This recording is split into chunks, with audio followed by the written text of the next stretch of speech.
ahimsa doesn't mean don't fight. It doesn't mean, don't carry weapons. Don't stand up for yourself. Ahimsa means create the least amount of harm possible in the environment that we're in. And to use violence as a last resort. So if you notice all of our forms of Bhagavan and Bhagavati, almost all of them, they carry weapons. And then if you see Durga Devi, she's got 10 arms and they're loaded. She's loaded. And if you see Bhagavan Rama, he's got a bow and arrow. And you see Bhagavan Shiva, he has his Trishul. And don't get deceived by Bhagavan Krishna. He has a flute, but that flute is also a weapon. So all of them, pretty much they have a weapon. And they're ready to fight. And even in our Chinmaya Mission pledge, it says, ever ready to fight against all low tendencies and false values within and without us. And in the Bhagavad Gita, after Sri Krishna tried all the possible ways to stop the war, and Duryodhana would not yield, he would not even yield to 5 villages, then only Sri Krishna said, okay, let us fight this war. So that was used as a last resort. But they still fought because they had to protect dharma. So this is how violence has to be understood, creating the least amount of violence wherever we are. Now, to understand how to create the least amount of violence, first we have to understand what is violence. What is violence and how is violence possible? So there are 3 instruments of violence: body, speech, and mind. So in the mind level, that is the subtlest level of violence. Violence at the mind level means thinking negative and harmful thoughts, wanting to harm other people. Thinking about it, just thinking about it. Thinking about saying something rude to somebody or hurting them or harming them or, doing something wrongful to them. It starts with the thought.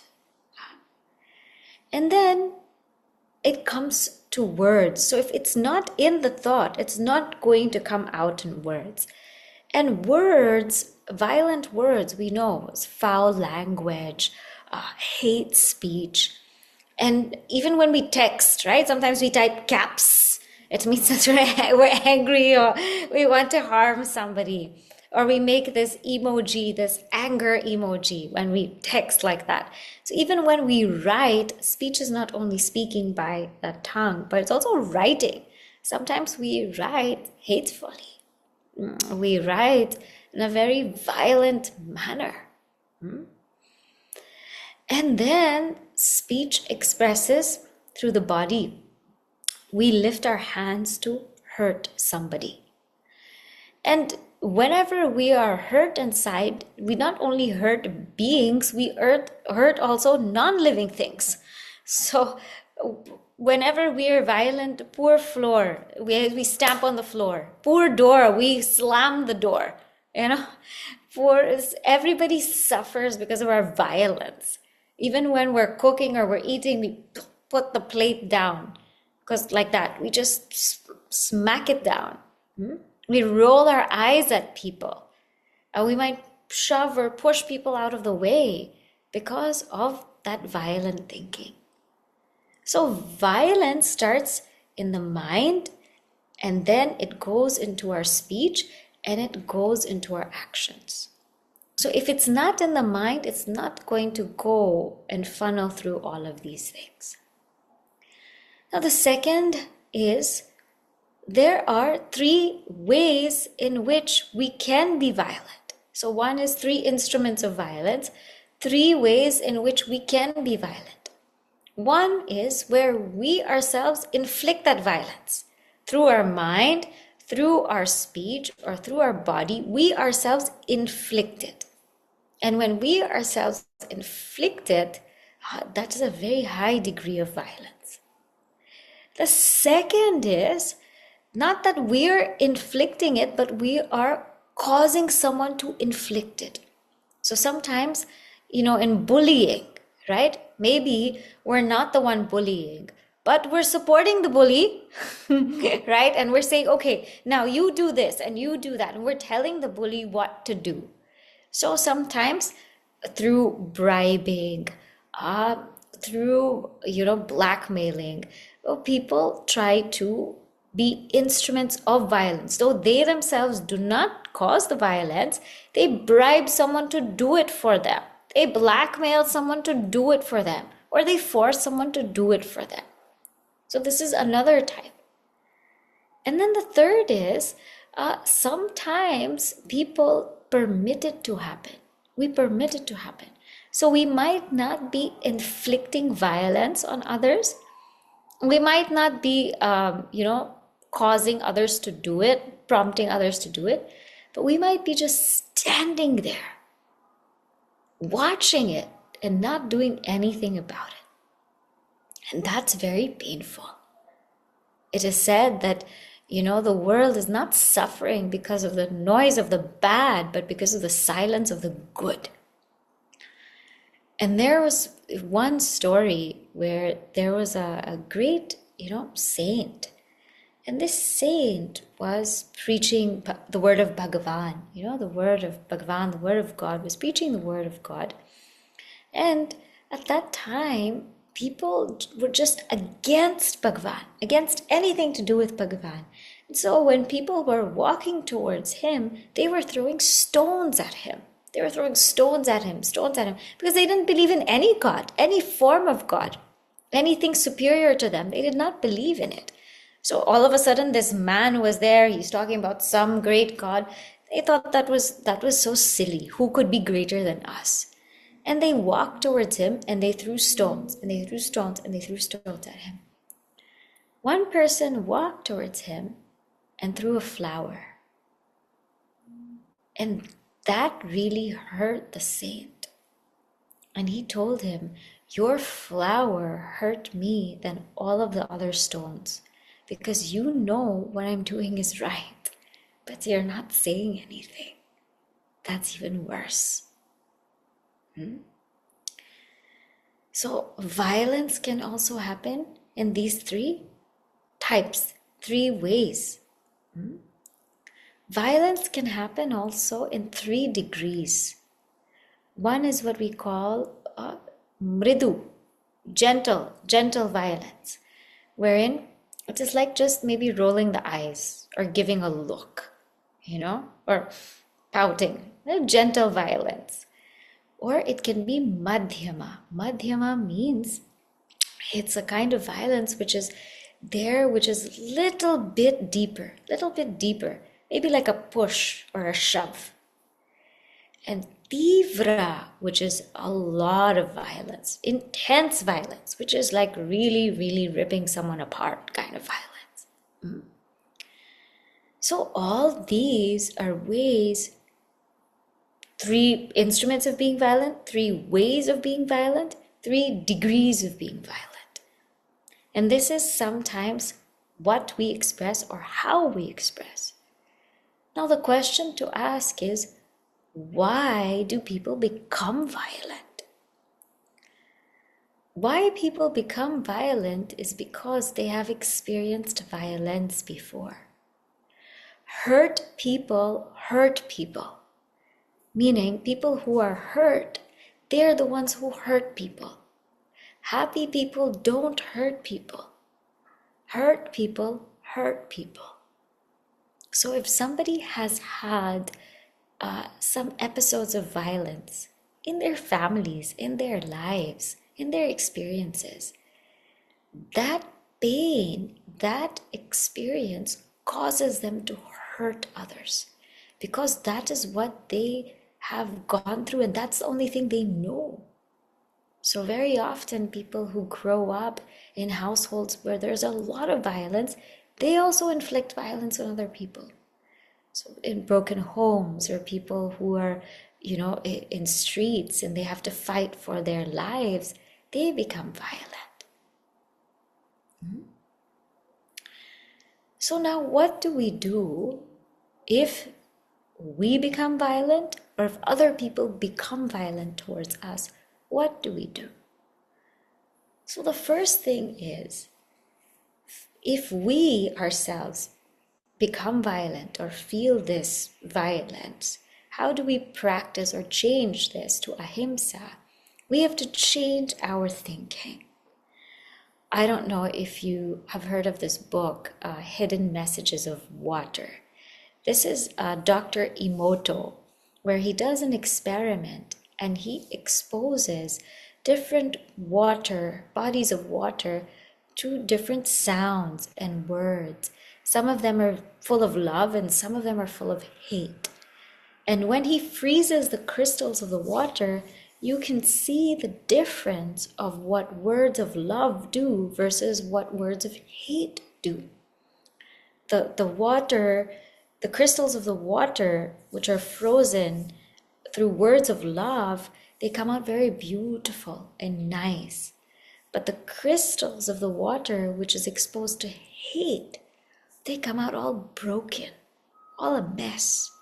And imagine we are water, 70% water, or even more than that. So if we start thinking violent, then it is going to eventually penetrate through speech and through the body. So we have to think about, what are we exposing ourselves to? What kind of violent things are we exposing ourselves to? It could be movies, it could be game, it could be environment, it could be company, it could be all of those things. When that comes to us, it comes out. So I don't know if you've ever been in a situation where a young child would start using curse words. Where did they get that from? It's because the parents said it and they said, oh, no, don't say it, right? It just comes. So we have to check our exposure. If we feel that we are becoming violent, check our exposure. It's because of those things we're exposed to, violence is starting in our mind. The second thing is, keep ourselves out of those situations. If we don't need to be in that area, in that company, in that place, then just keep distance, maintain distance. We don't need to stay there. So we have to be careful of what we are surrounding ourselves with. Now, what if we are victims of violence? What do we do? Right? So the first thing we need to do is understand that the person who's hurting you is hurting you because they are hurt.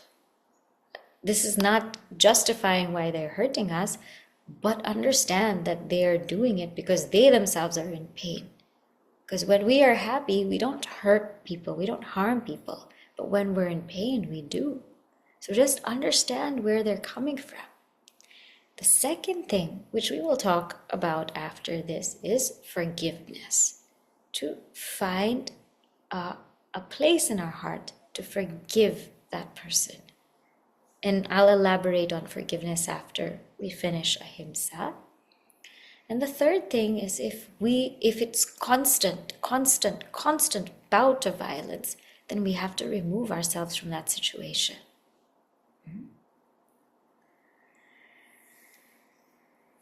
Now, this is violence that sometimes we inflict on other people, sometimes other people inflict on ourselves.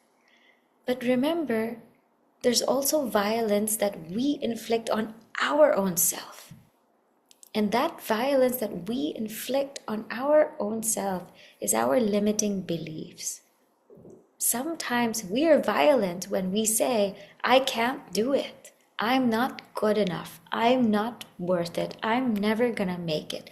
That is violent thinking, violent speech.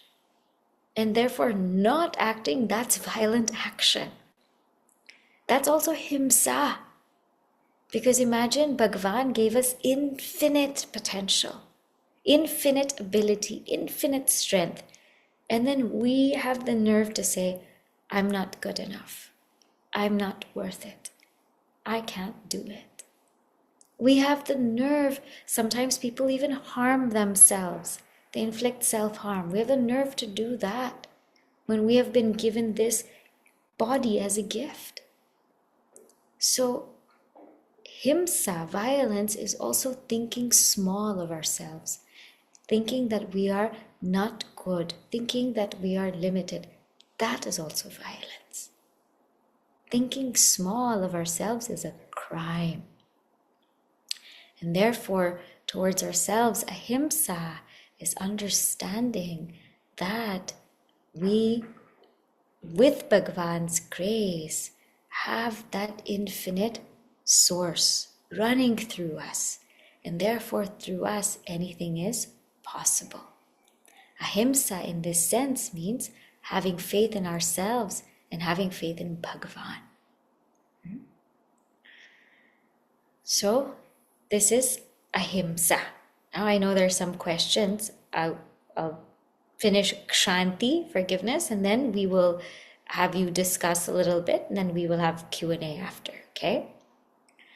The next thing I wanted to bring up is Kṣānti or forgiveness.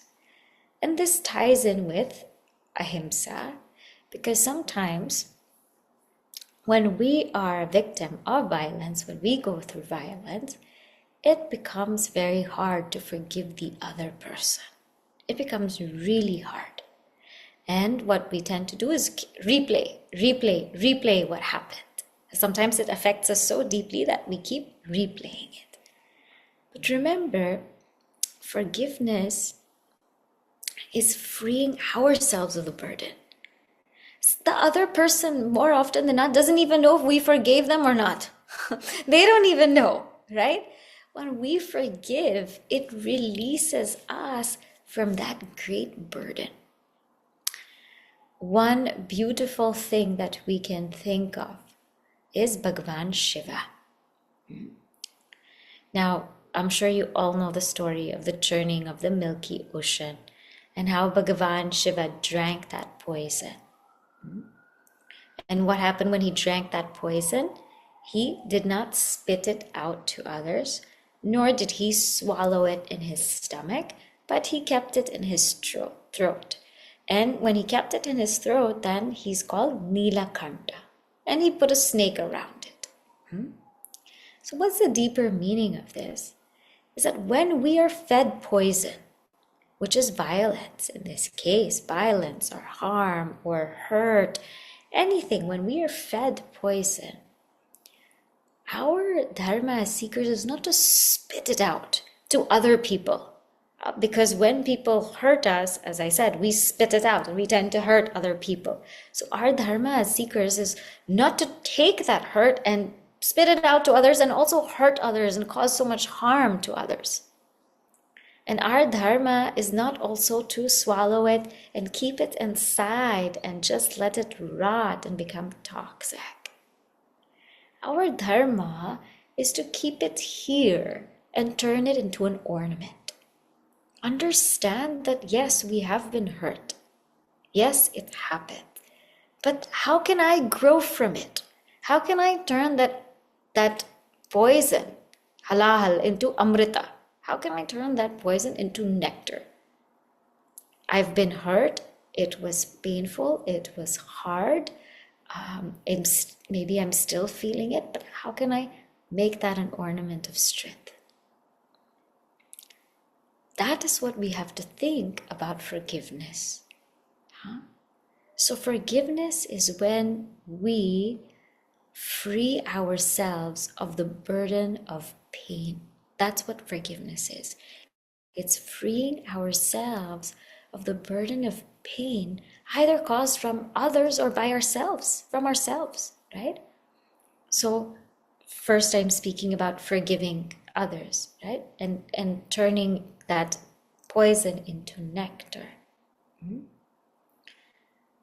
The second thing about forgiveness is that person who caused us pain is only a delivery person. It's only UPS, FedEx. Because really what's causing us pain is our prarabdha karma. It's a prarabdha karma. So whoever is coming to us, causing that pain, they're only UPS. The UPS driver or the Amazon Prime driver or, DHL, whatever driver. They're only the driver. The package of pain is what's meant to come to us because of our prarabdha karma. And therefore, it has come. It has come. So instead of feeling all of this anger and hate and for that person, understand that in the bigger scheme of things, it had to come, and that's why it's there. It had to come. Now I just have to learn how to deal with it. Now, what about forgiving ourselves? Sometimes we also make mistakes and we hate ourselves for it. We keep making the same mistakes again and again. Oh, I did this again. I can't believe I did this again. So we also have to find it in our hearts to forgive when we do something wrong, something terrible. We might have done something really, really crazy. And so hard to get over it. But we have to forgive ourselves too. Because that's also a burden. That's also weight that we're carrying unnecessarily. And how we forgive ourselves in our dharma, we don't just let it slide. There's no let it slide in Sanatana Dharma. What we do is called prayashchitta or atonement. We atone for our mistakes. So, a small mistake today, if I skipped my sadhana, then what must I do?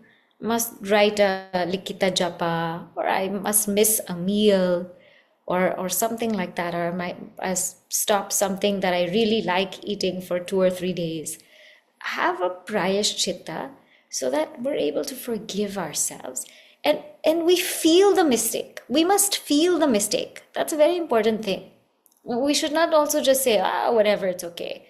It's okay, everything's Brahman. No, that's not the way this works. Should feel that mistake, take up a prayashchitta so that we grow from it.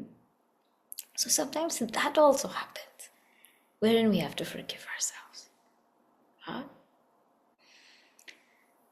So that is what it means to forgive. One more thought I'm going to leave with you. Forgiveness means give for. Forgiveness means give for. Whenever we feel pain due to others or due to ourselves, we must give them these 4 things. What is the first thing? First thing is the understanding that nobody's perfect. That nobody came in this world perfect without anything wrong in them. No, everybody is working towards evolution. Everybody is in progress, unless they're an enlightened being. So first thing is that nobody's perfect. Everybody makes mistakes. Second thing that we have to give other people is sometimes people go through a lot of tough times. And when people go through tough times, they become tough and rough on other people. It's just a tough day. So if somebody's having a bad day, they might lash out. They might say something they don't mean. They might roll their eyes. But give them the benefit of the doubt. They're tough times. Sometimes they're going through tough times. The third thing is that it's a burden that we're carrying. If we don't forgive, how long are we going to carry this burden? It's like carrying overweight luggage. Nowadays, whenever we travel, nobody likes to check in a bag, right? Nobody likes to bring so many things. You want a small suitcase. So you don't want to carry so much stuff. So whenever we have to carry too much stuff, it's a physical strain. It's a mental strain also. We're thinking, when we put it down, I can't wait to put it down. We're just wanting to let go of it. So it's a burden. When we carry this pain, it's a burden. And the fourth thing is, if we don't forgive, we lose out on that relationship. We lose out on that relationship. It could be a friend that we were friends for so many years, and they did one wrong thing. And what do we remember? Not the 9-10 years of friendship, but the one wrong thing. So we could lose out on valuable relationships if we don't forgive. So therefore, give these 4 things. Understand that nobody's perfect. Maybe second thing is, maybe people are going through tough times. Third thing is, it's a burden on us if we don't forgive. And the fourth thing is that we could lose out on relationships, valuable ones. So this is Ahimsa and Kṣānti. In short, Ahimsa is trying to live a life which has the least amount of violence as possible to all living beings and all non-living beings. That is Ahimsa in short. And Kṣānti, in short, forgiveness, means releasing ourselves of the burden of pain caused by others or caused by our very own self. That is forgiveness. Okay? So I'll stop here, and I'll give you some discussion questions, if that's okay, Nikhil? Yeah, we have time. Okay, all right. So the 2 questions that I want you to work on. Question number 1 is, what are the self-limiting beliefs that I have imposed on myself? What are the self-limiting beliefs that I've imposed on myself, and how is it affecting me? Because that is himsa, that is also violence, as we spoke about. The second thing is there something that I have not forgiven myself for? What is it, and how can I find it in me to forgive?